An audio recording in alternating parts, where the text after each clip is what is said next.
Hi everyone, I'm Stephen Downs. Welcome to another episode in Ethics, Analytics, and the Duty of Care. We're in Module 5. We're talking about approaches to ethics. And in the previous video, I talked about approaches to ethics in overview. Now, in these next few videos, I'm going to talk about a number of ethical theories in more detail, and the first one will be our look at virtue and character. Now, I'm sensitive to the fact that this could be an entire course, and instead it's a short, maybe 1 hour segment of this course. I'm also sensitive to the idea that listening to me talk about virtue and character for an hour might not be the greatest way you want to spend your afternoon. And if that's so, that's fair enough. Wait for the transcript. It will be available in the course.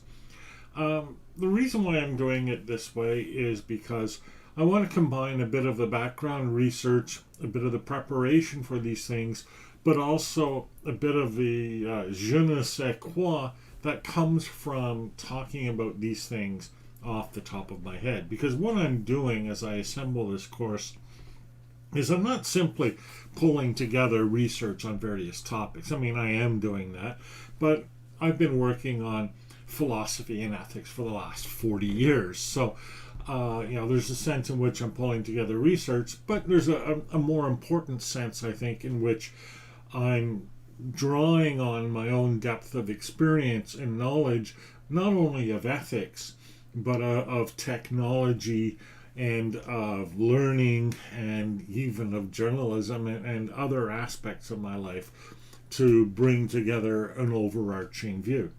And that's going to be characteristic of this presentation as well. Now, I could just read an encyclopedia article, and I consulted a number along with primary sources in preparation for this video, but it wouldn't be very useful because it wouldn't really have any context. And I want to take this idea and place it into a contemporary context and also a context based in this course. So that's why I'm doing it this way. And I think you should take these videos not so much as me offering a lecture on a subject. I think that would be the wrong way to think of them. I want you to think of them as me setting myself up with a set of resources, including a set of slides, but I'm also working from some text here as well, and some background information. Setting myself up and then working my way through these ideas. As a first draft, actually more like a second or third draft of what will eventually become a more comprehensive work.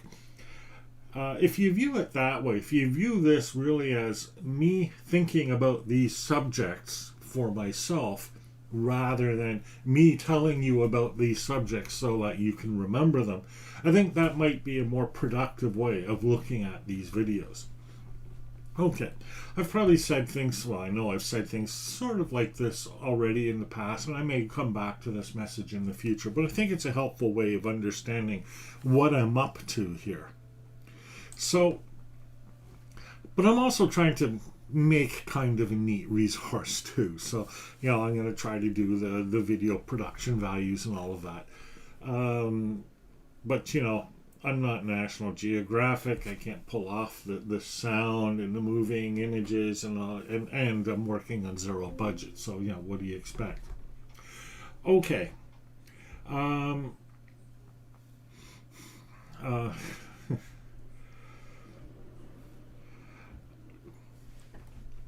Virtue and character. So, ethics, as they say, in this perspective, is in the first instance the study of virtue in a person, as perhaps revealed by a person's actions, or perhaps as revealed by how they conduct themselves in society. But what is virtue? That's one of those horrible questions. It's a bit like asking but what is good, or what is ethically right? Well, the Stanford Encyclopedia of Philosophy says, and I quote, "A virtue is an excellent trait of character. It is a disposition well entrenched in its possessor, something that, as we say, goes all the way down, unlike habit, such as being a tea drinker, to notice, expect, value, feel, desire, choose, act, and react in certain characteristic ways." Now, we could pull a lot out of that definition. When we say, for example, it's a disposition, that brings to mind Gilbert Ryle's behaviorist theory of mind, in which, people's character amounts to nothing more, he says, than dispositions. When we say it's well entrenched in its possessor, we sort of wonder whether there's an appeal here being made to the essence of a person, or perhaps we're talking about a person as something that has deep kinds of formations, maybe deep neural patterns or something like that. When we draw a distinction between a mere habit and a virtue, again, we're sort of trying to distinguish that which is, shall we say, an accidental property of a person and that which is an essential property of a person. But we need to be careful about this, because the core attribute of the essential is that it's unchangeable. And that creates intractable problems for virtue as a theory of ethics. The nature of virtue is usually characterized by describing the different traits of virtue. And we will do that in a little bit. Things like honesty, frugality, piety, humility, caring, courage, etc., right? But the way virtue theory works is that it's not defined by these traits. It's the old dodge that Socrates used to use a lot. Somebody would say to him, well, what is the nature of justice? And somebody would answer, well, it's giving people what is their due. It is being fair in adjudication. And Socrates will say, well, no, these are just examples of justice, but they're not what justice is. And so the same with virtue, right? These are examples of virtue, but they're not what virtue is. And again, so we have this sort of idea that there's a thing at the core, which is virtue, and then these characteristics spring off of that. Almost as though they are aspects of some sort of sense of perfection. So there's the idea of what the perfect person might be, and then these character traits, which are representative of a perfect person, but aren't what define a perfect person. The achievement of virtue is represented as the highest ethical principle. And it's essentially tied up with the development of character. And that's why I've put virtue and character together in this section. Aristotle might say that the achievement of virtue is a lifetime task. You spend a lifetime building your character. There's an old Taoist trope that goes, or an old Taoist meme, which is probably not even accurate, right? Watch what you say, because then it's what you believe. Watch what you believe, because then it's your character. Watch what's your character, because then it's your destiny. I don't think Lao Tzu ever said any such thing. I could be wrong, but I don't think so. But that gets at kind of the idea, right? That we can, by saying the right thing, doing the right thing, develop these virtues in ourselves. And it's an act of will. We'll come back to that. It's the opposite of what might be called the weakness of will. It's the opposite of our succumbing to the temptation to indulge, to be intemperate, dishonest, violent, capricious, all of these things that, I guess, are not virtues. The achievement of virtue can be thought of as something like self-formation. And here we see this reflected in modern writers such as Michel Foucault, who talks about, and I quote, self-formation as an ethical subject, a process in which the individual delimits that part of himself that will form the object of his moral practice, defines his position relative to the precept he will follow, and decides on a certain mode of being that will serve as his moral goal. That's a fancy way, quoted from the Internet Encyclopedia of Philosophy, of saying, what kind of person do I want to be, and how do I go about developing that in myself? I might say, for example, I want to be the kind of person that people trust. And then, as a result, I undertake the sorts of actions and cultivate that aspect of my personality that engenders trust. But it can be a lot more basic than that. I remember once, way back when I was working with the Graduate Students Association, somebody once said of me, within my hearing, "Oh yes, Stephen is always on time," which was a bit surprising to me because I had never really thought of that. But then I realized, I want to be thought of as the sort of person who's always on time. And then I began to cultivate that aspect of my character, to be the sort of person who is there in his chair, ready to start when the meeting starts, or the event starts, or whatever. It's not an accidental thing. And it's not even something that's in itself inherently a virtue. I mean, nobody lists always being on time as one of the lists of virtues. But it's this aspect of character that reveals the deeper character that I was trying to cultivate. I don't know if I was successful, but I went through that process in my life. And it's something that isn't obviously limited to me, and it is something that we think about or have thought about more perhaps in recent years.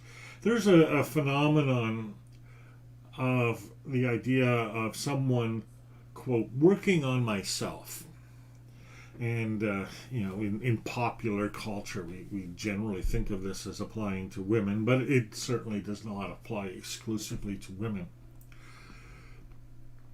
And we can ask things like, if you are working on yourself, are you considering these points when you say, I'm working on me? Are you working on yourself? Or are you maintaining your happiness? Are you somewhere in the middle? Or you just do not know? It doesn't matter where you are in your journey. And that's part of it. The idea that we're going from where we were to where we're going to be. Excuse me. The idea of an older, less good version of myself to a more ideal version of myself. It partly has to do with virtue. And it partly has to do with our relations with each others and whether we're ready to interact with others. And it partly has to do with our broader standing in society. What kind of person do I want to be in society? So, the virtues. The virtues in the context of excuse me, general theories of ethics aren't not so much that sort of thing, but more a normative sort of thing. And by normative, what I mean here is that the idea of the virtue tells you how to behave or what to do. From a BBC documentary, I pulled this. Virtue ethics teaches the following. An action is only right if it is an action that a virtuous person would carry out in the same circumstance. A virtuous person is a person who acts virtuously. A person acts virtuously if they possess and live the virtues. A virtue is a moral characteristic that a person needs to live well. And you can sort of see here that it's telling you what you should do, but not specifically what you should do. How you should live, but not specifically how you should live.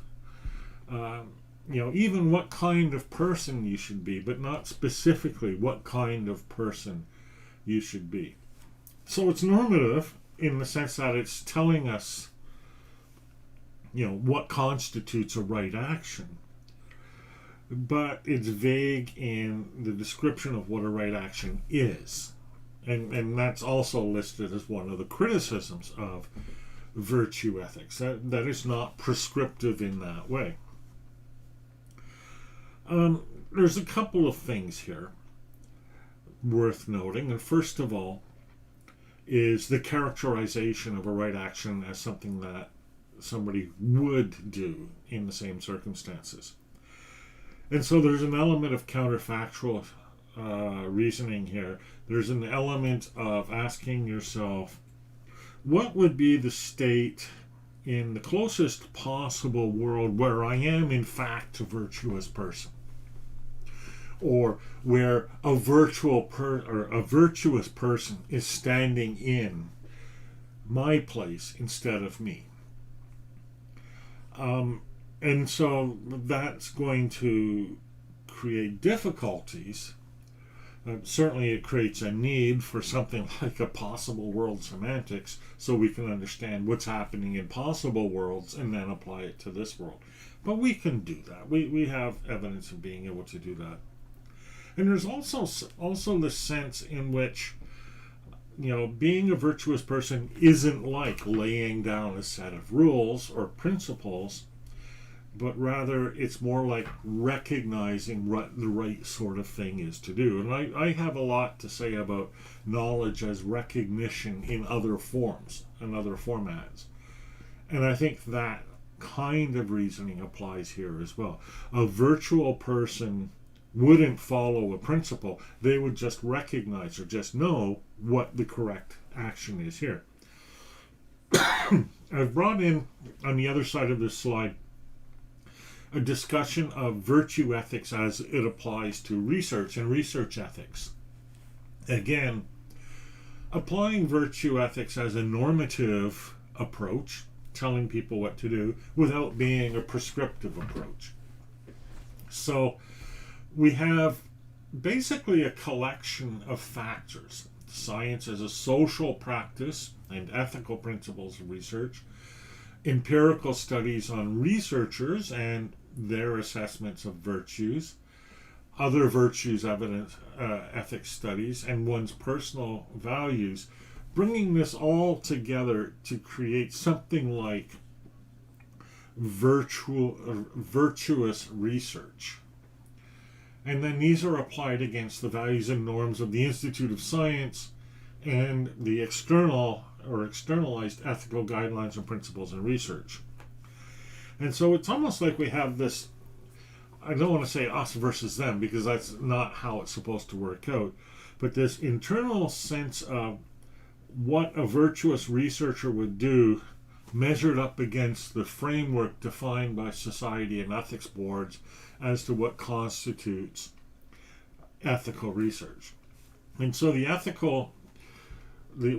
definitions of what constitute ethical research by, say, research ethics boards aren't taken as definitive, but rather are taken as a standard of measuring against one's own virtuous sense. At least that's how I take that. And I think there's something to it.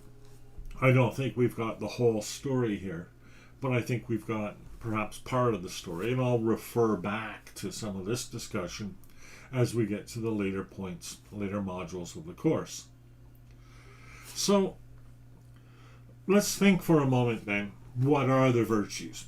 because this is where almost all discussion of virtue ethics ends up. And just to introduce that, I've brought forward here, this is a representation of St. Thomas Aquinas on virtues. Thomas Aquinas is a very well-known philosopher from the Catholic tradition. But this is his position on virtues represented as a UML document, which is a type of diagram that computer scientists use in order to display the flow of data and information across a system. And so we have first principles, practical reason, characters feeding in to the concept of virtue, and human good and choice mediating. And so we have the core value of virtue, whatever that is, and then we have the sub-kinds, prudence, justice, courage, temperance, and then the characterization of virtue.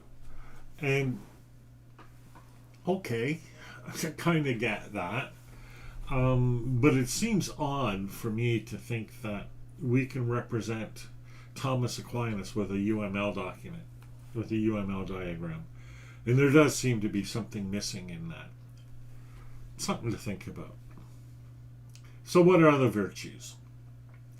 Well, we'll begin with what are called the cardinal virtues. We just read them. That are the four virtues of mind and character in both classical philosophy and Christian theology.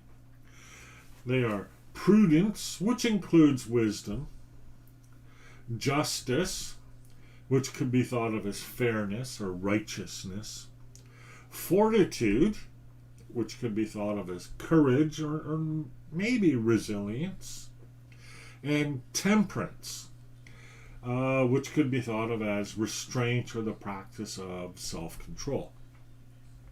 And we could ask, are these all and only the virtues? And the answer is going to be pretty obviously no.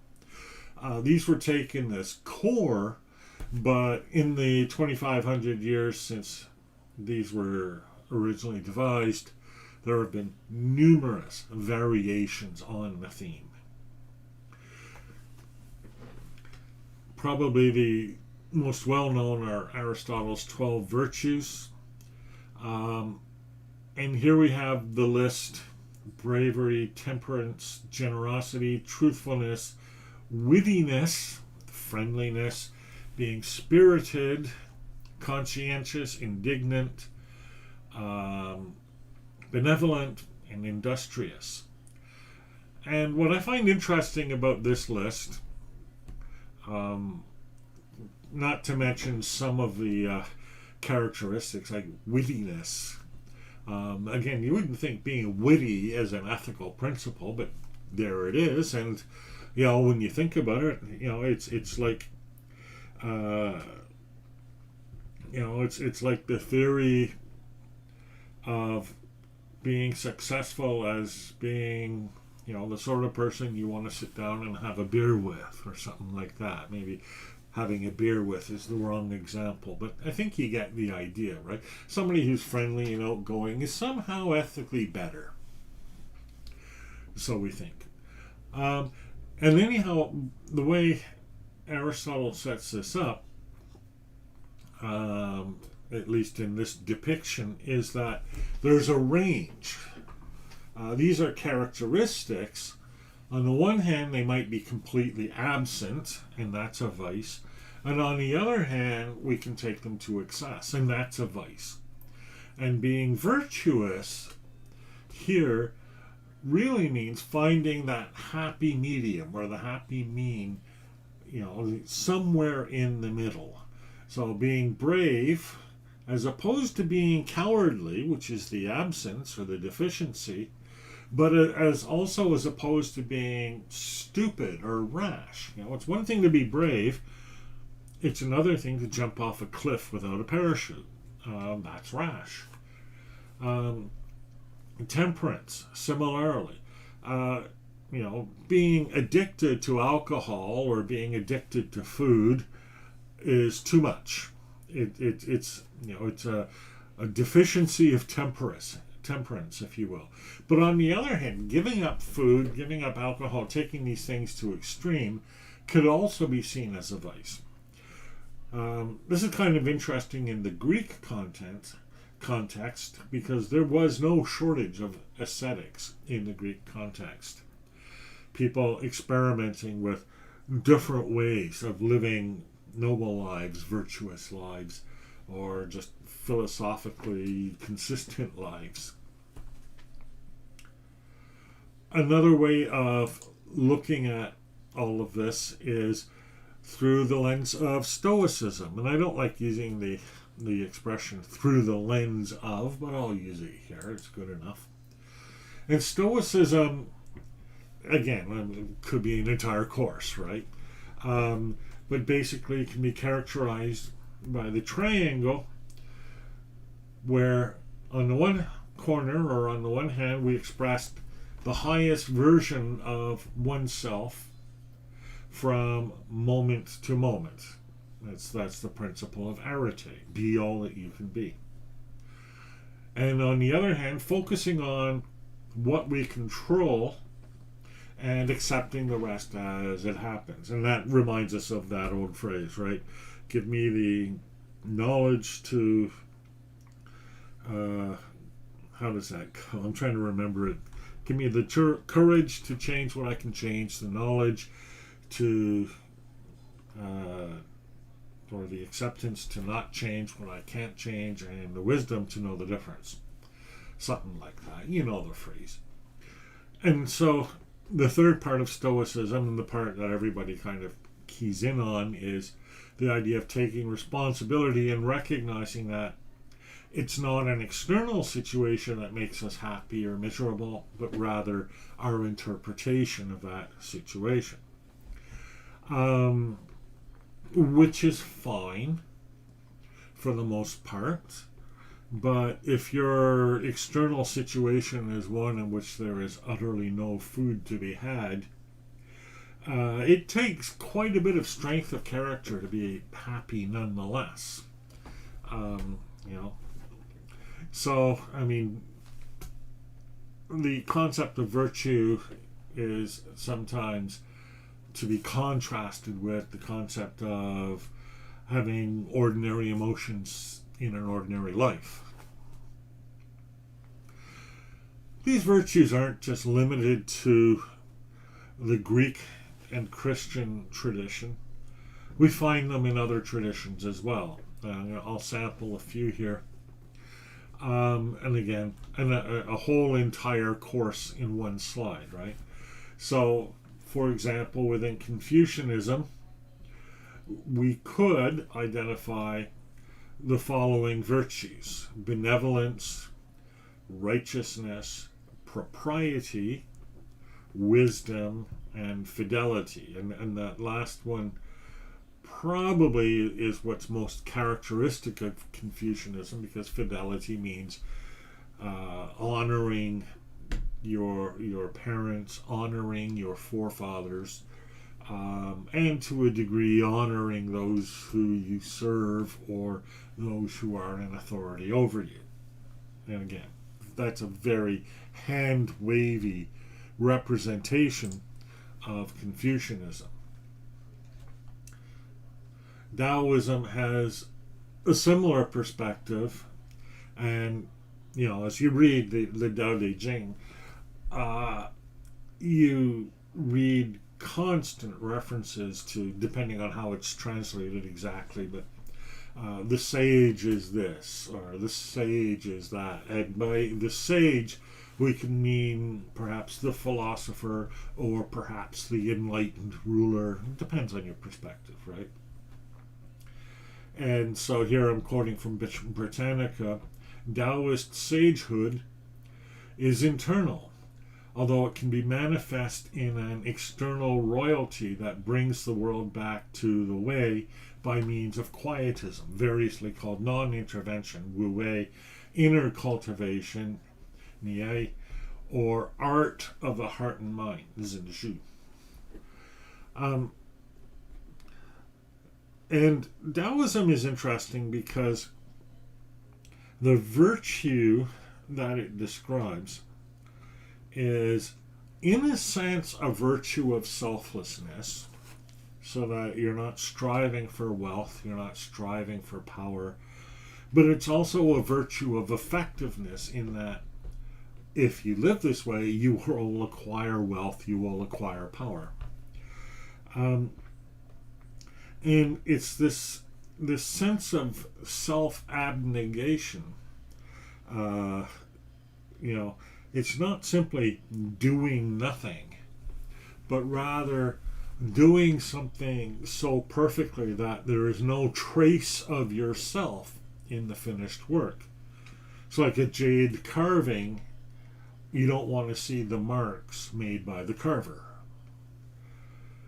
There's a lot more to Taoism than that, but from the perspective of virtue, we can see that there are some principles that are sort of not principles, or some characteristic virtues that are not really characteristic virtues, but it's still very much a form, at least to my interpretation, of virtue ethics. Bushido, and here I can't make any claims that this is an accurate representation of Bushido because I simply don't have the background in that theory. But nonetheless, I can say, because it's right here, that these 7 virtues can be described as a type of virtue ethics. So they would include things like integrity, respect, heroic courage, honor, compassion, honesty and sincerity, and duty and loyalty. Now, one of the things we should notice here is that, although it almost feels like there's a core, there isn't a core, and it almost feels like they're the same thing, they aren't the same thing. There are certainly differences of emphasis in the different approaches to virtue. And I think that's an important aspect of this approach, and that aspect is, just what are those virtues? Keenan offers a more contemporary list.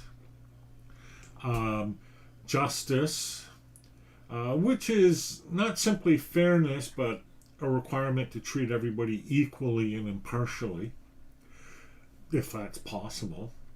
Fidelity, which seems to contrast not well with justice, in that we should treat people closer to us with special care. Self-care, a unique responsibility to care for ourselves, which speaks again to this achievement of virtue. And then prudence, we must always consider these things.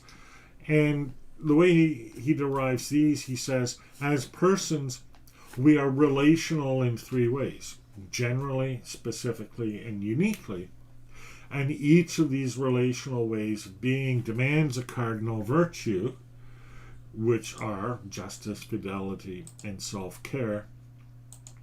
And then there's the 4th cardinal virtue, which is prudence, which determines what constitutes the just, faithful, and self-caring way of life for an individual. It's the moderator between those 3, if you will. And that's an interesting characterization of virtue because, again, none of justice, fidelity, or self-care is always going to carry the day. And we need this prudence, this idea perhaps of wisdom, knowledge, attentiveness, to actually decide how to weigh one of these or the other. So that's one way of looking at the virtues from a contemporary perspective. Here's another way: Moulin Rouge.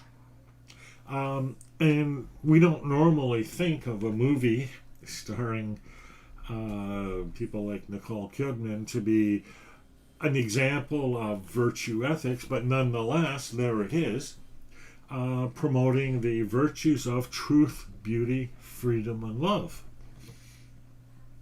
And just to show how this rolls up into virtue ethics, this is something that I created called Moonching, and it's the idea of creating a sense of virtue reflective of day-to-day life using the same methodology as the I Ching with coins. I've never really mastered the method with yarrow sticks. And so the idea is that you toss the coins, that gives you a position on the grid, and so what it is a combination of two of these four virtues.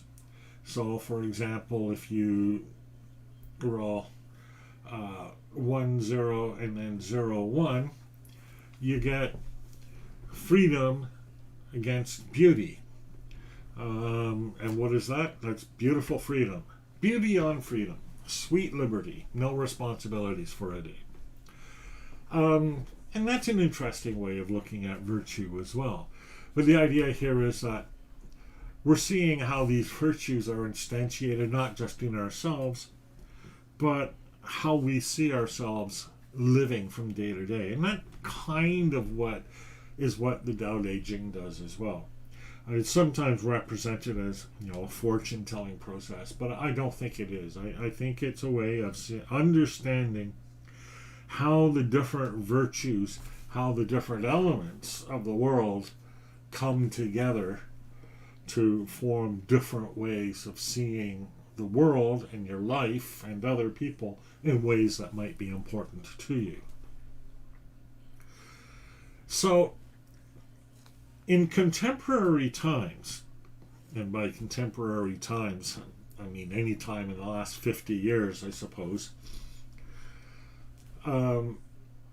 the concept of virtue ethics has blossomed into a way of looking at how to do well, be well, and live well generally. And I've grouped these under the heading of character and mindset. And I think of these as modern adaptations of virtue theory. And it's not hard to see the connection. Look at this diagram from George Couros, his book, The Innovator's Mindset, and look at the values that we see being described here. Empathetic, problem finders, risk takers, networked, observant, creators, resilient, and reflective. Now, that's true that this isn't exactly the same as prudence, justice, fortitude, and temperance. Nonetheless, there's certainly the sort of argument that could be made that these are modern virtues for a modern time. Although a cynic might say they're capitalist virtues for a capitalist time. So, how do we get to these modern virtues? Well, let's go to Friedrich Nietzsche. Friedrich Nietzsche looks at the concept of virtue, and he comes up with a number of really important ideas. And again, this is a full course in just a couple of minutes of explanation. But here are a few of the things that he does. He looks at the concept of the Übermensch, which we know now as Superman, and asks basically, what would the ethics of a Superman be? If you had no constraint, what would your ethics be? And I think that's a good question. Now, the answer that we got, at least in the mid-30s in North America, is that if you had superpowers, what you would do is fight crime. Which seems like an odd thing to do, but I think that tells us a lot about the state of American society at the time, and rather less about the nature of Superman. But beyond that, Nietzsche has this idea of what is called the transvaluation of value. What if you took a value, such as, say, honesty, and you reversed it so that being dishonest is considered to be the ethical thing, and being honest is maybe, say, a weakness or a lack of virtue somehow. And this is a bit of a caricature of Nietzsche's view, but it's close enough for our purposes here.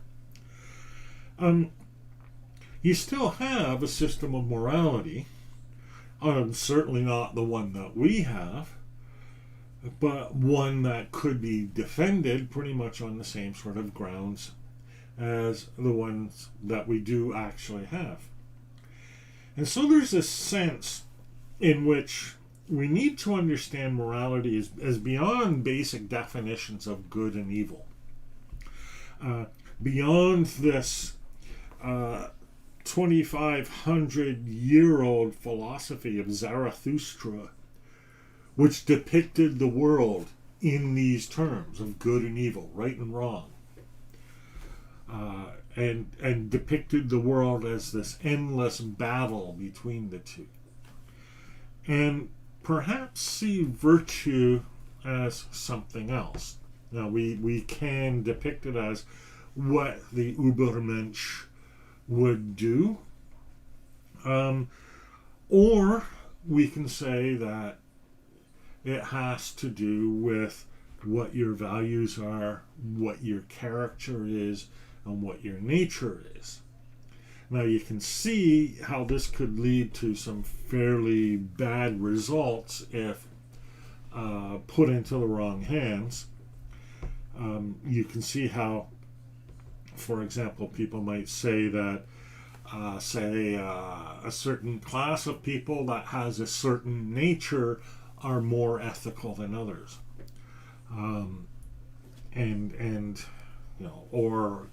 as a type of nationalism, say. And I think that would be a misinterpretation of what Nietzsche has in mind. In fact, I certainly do think it would be a misinterpretation. Nonetheless, that's what people have done. And you can also take this transvaluation of value and just say, whatever the Superman does is good, and apply it to contemporary politics and the world of Donald Trump, in which lying is a virtue, stealing is a virtue. Murder, if he could get away with it, would be a virtue, because the idea in a world like a Donald Trump world is you take what you can, and that politics isn't the art of negotiation and compromise. Politics is the art of leverage. And viewed from a certain perspective, that can be seen as good, and these can be seen as virtuous characters. Now, there's a danger in that kind of thinking, obviously, but it's not clear where the source of the danger is and how you address or resolve that danger. But I think it's reflective that the Superman's new motto, his old motto used to be truth, justice, and the American way, but now it's being depicted as truth, justice, and a better tomorrow. And we're told it's meant to inspire people from around the world. But I think that maybe it's because the American way found itself unable to distinguish between the ethics of a Donald Trump and the ethics of, say, I don't know who. Maybe that's part of the problem. Another aspect of character and mindset is the idea of role models. So in Wikipedia, and I admit I edited this sentence so that it would read properly. That's what you can do with Wikipedia. A role model is a person whose behavior, example, or success can be emulated by others, especially by younger people. The term role model is credited to sociologist Robert K. Merton, who hypothesized that individuals compare themselves with reference groups of people who occupy the social role to which the individual aspires, an example of which is the way young fans may idolize and imitate professional athletes or entertainment artists. And I think there's something to that. And I've talked about a theory or maybe a way of looking at the world that I've had over the years, where the role models from, say, the 1940s were, well, even we can go back even before that. Before the war, the role models were G-men or FBI agents, and we had dramas like Dragnet,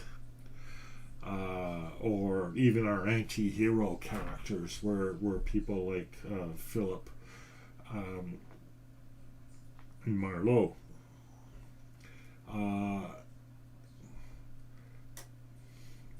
And then during and after the war, the role models were, soldiers, GIs.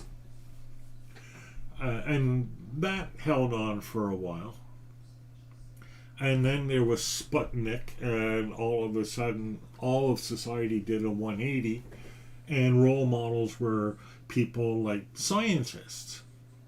And we had science fiction depicting swashbuckling young heroes with slide rules on their belts. I stole that quote from somewhere. I don't know where it was from.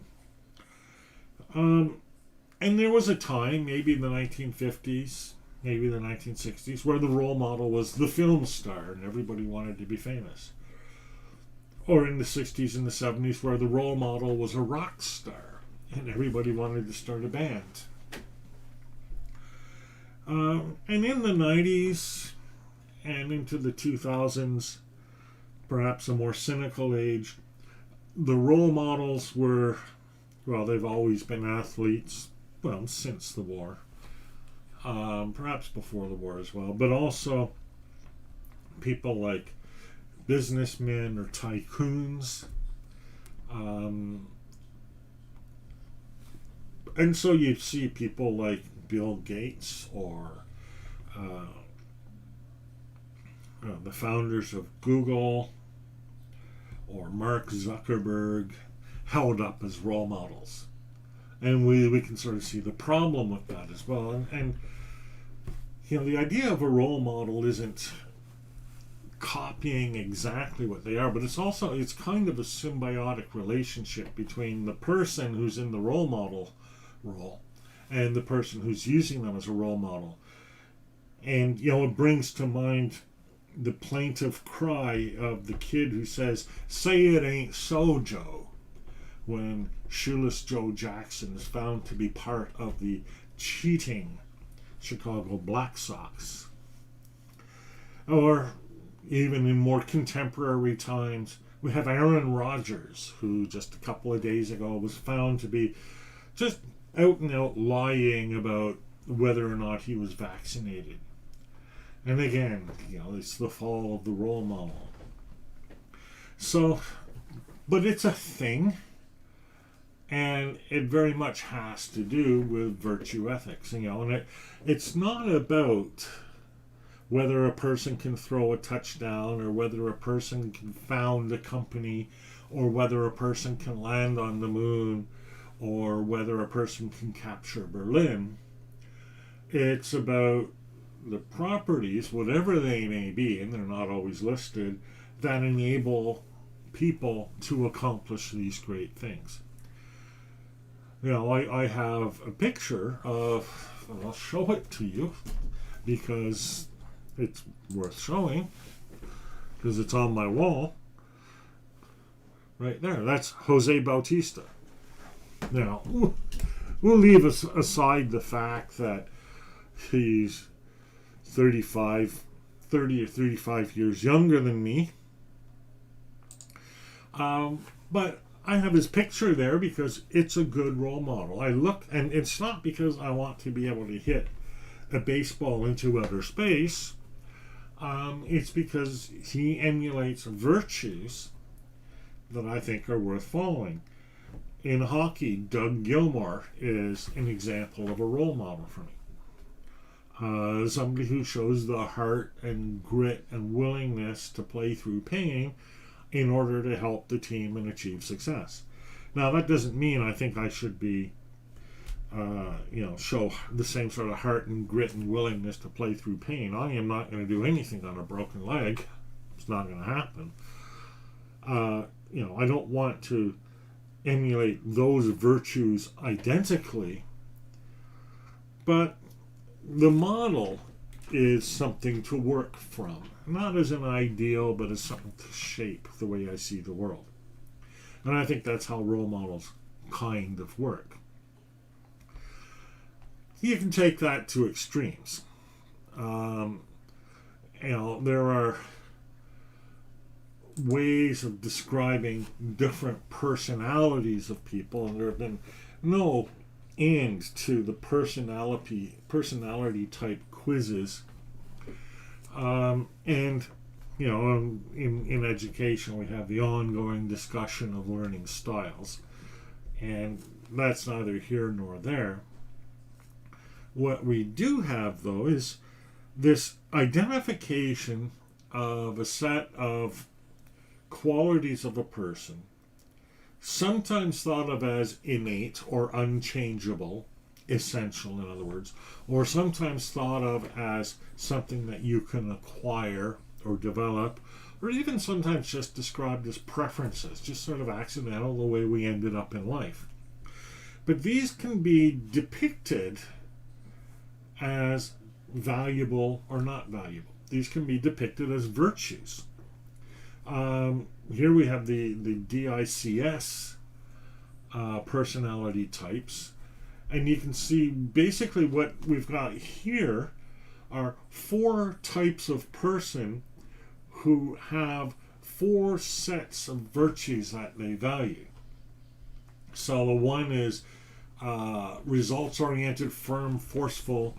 The other one is outgoing, enthusiastic, optimistic. Another one is, and this is more like me, analytical, reserved, systematical, and precise. Boy, if you want systematical, look at this course. And another one is even-tempered, accommodating, patient, tactful. That's not me. Right? So you can see how these are lists of virtues, but it's almost like a menu that you can choose from. Over on the right-hand side, we've got the traditional Myers-Briggs personalities types, and we could talk about whether those are real or not real, and it doesn't matter. But it's interesting because somebody has taken them and given them virtues and vice that are particular to the personality types. So for my personality type, which is INTP, a virtue would be attentiveness. And yes, I can be really attentive, but the vice is apathy. And yes, if I'm ignoring something or if I don't care about something, I really don't care about it. And that can be seen as a vice. And this sometimes is talked about explicitly in terms of virtue or vice. There's an article that showed up in Futurity today reporting on a study published in the Journal of Experimental Psychology, which said, I'm quoting from Futurity here, it showed participants with liberal and conservative political beliefs both shared erroneous news stories to a certain degree. But conservatives who also scored low on conscientiousness engaged in such behavior to a greater extent. They were more likely than liberals or more conscientious conservatives to share misleading information. So here what we have is the attribution of a vice or the absence of a vice to a certain group of people, or attribution of a virtue or non-attribution of a virtue to a certain group of people, and then associating it with, in this case, a non-virtuous type of act. So, again, this shows how something like virtue ethics can be a bit misleading. And that takes us to the final slide, and the final slide, which is the discussion of mindsets. And a mindset is kind of like a character trait, and it's kind of not like a character trait. It's a set of beliefs that shape how you make sense of the world and yourself. George Lakoff might think of mindsets in terms of frames, right? A frame, again, is how you see the world. What categories there are in the world, how cause and effects work in the world, what is your own personal nature, what are your own capabilities. And so we have things like the growth mindset, which sees our own abilities as something that can change rather than being fixed. The innovator's mindset, which we discussed earlier.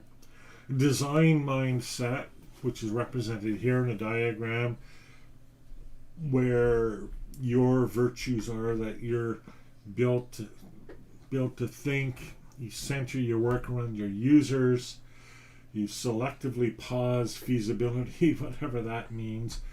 You take on a beginner's mindset, which is a mindset within a mindset. You embrace constraints, which is not what I do.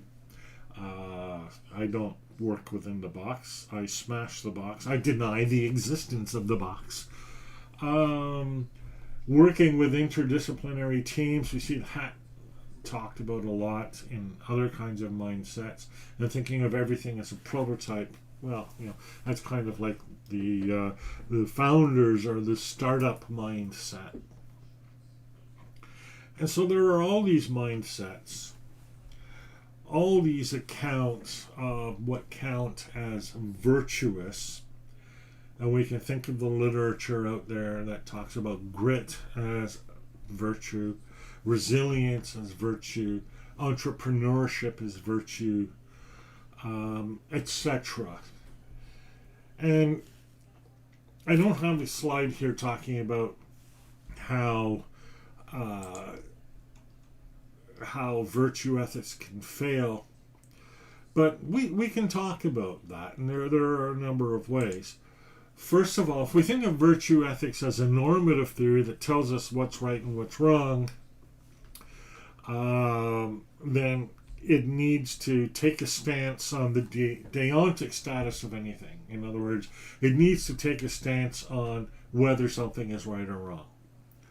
And then identify a set of right-making features. In other words, what makes something right, what makes something wrong. Right? You can't just list all the things that are right in the world and all the things that are wrong. The idea is if it's going to be a normative theory, they have some sort of characteristics. And it's these characteristics that tell us what virtue is. But the problem is, either it can't actually make this determination, or it will be thought of as implausible, because whatever it brings forward as defining rightness and wrongness will be less obviously right or wrong than the things it's defining right or wrong. Let's take honesty, right? Honesty is thought of as a virtue. And so a deontic theory would say you should act honestly. Or it might say something like you should be honest, right? A virtue theory would say you should be honest, but the outcome is you should act honestly. Okay, so there should be a reason for making honesty a virtue. But what is more obviously a virtue than honesty? That honesty would depend on that as a virtue. Anything that we could bring to mind as an argument in favor of honesty is less likely to be thought of as virtue than honesty is. So, calling honesty a virtue hasn't really told us anything. And that's a problem. One of the other problems, and I'm sure you've already seen this, just in the way I've presented this subject, is that any number of different things can be listed as virtues, and there's no way to tell them apart. And it's kind of a variation of the first problem, but it's a variation because, in the first problem, okay, nothing tells us that honesty is virtue. Honesty is just a virtue. It's not in virtue of something that it's a virtue. Okay, that's fine. But now I have my alternative list. How do we determine which one is the correct list? Or maybe there are multiple lists, as in the case of the multiple personality styles. Or maybe something that is obviously a virtue to someone is obviously not a virtue to someone else. Think of an example: spirituality. Is spirituality a virtue or not a virtue? Or is it even possibly a vice?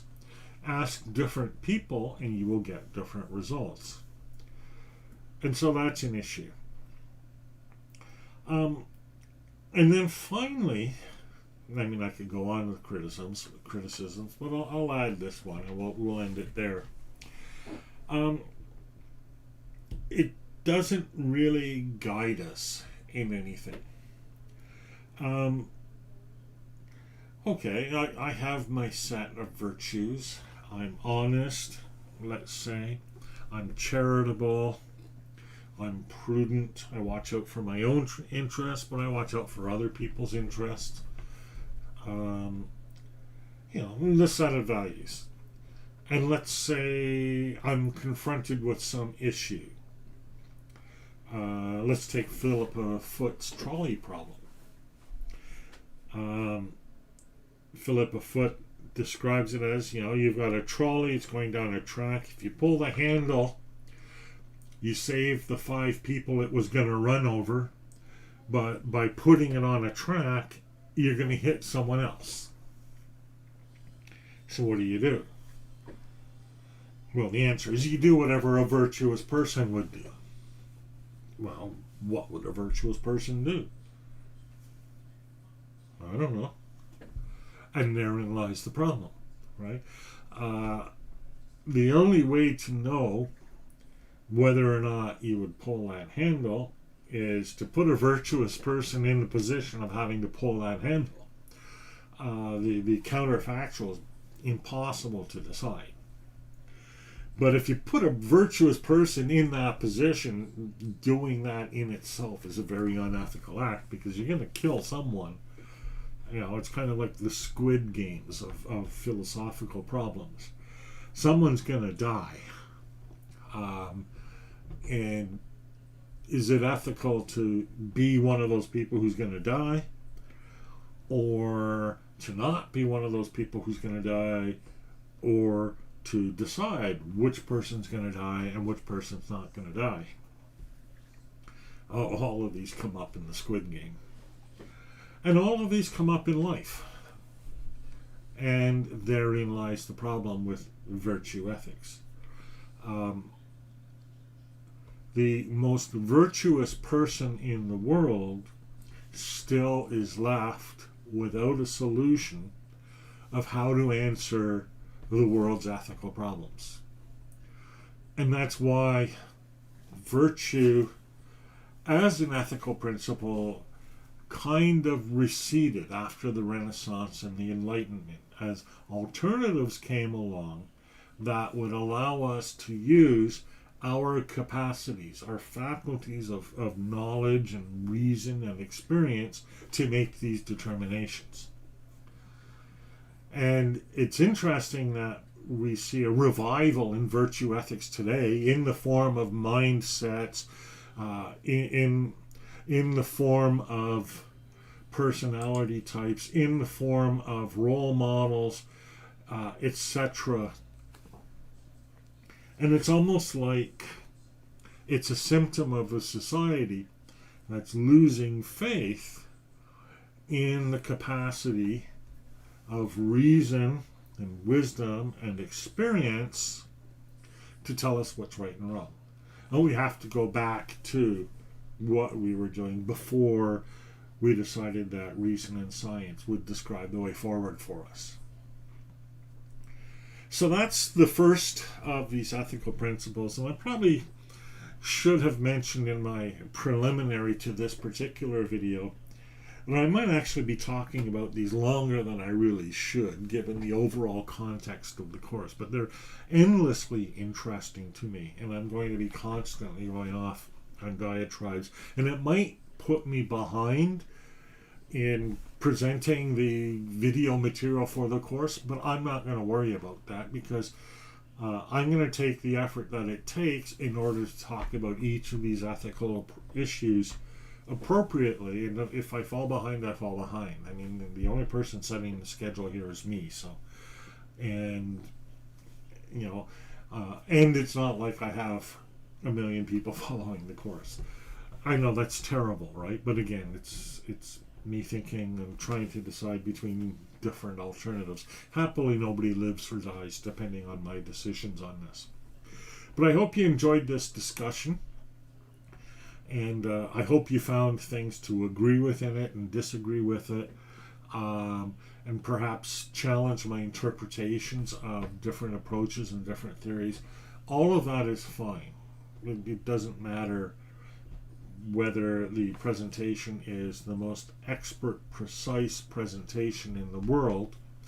What matters is that I've got enough of it in there so that I've given you something to think about and consider alternative possibilities, alternative ways of approaching ethical issues in learning, analytics, and AI in teaching and learning.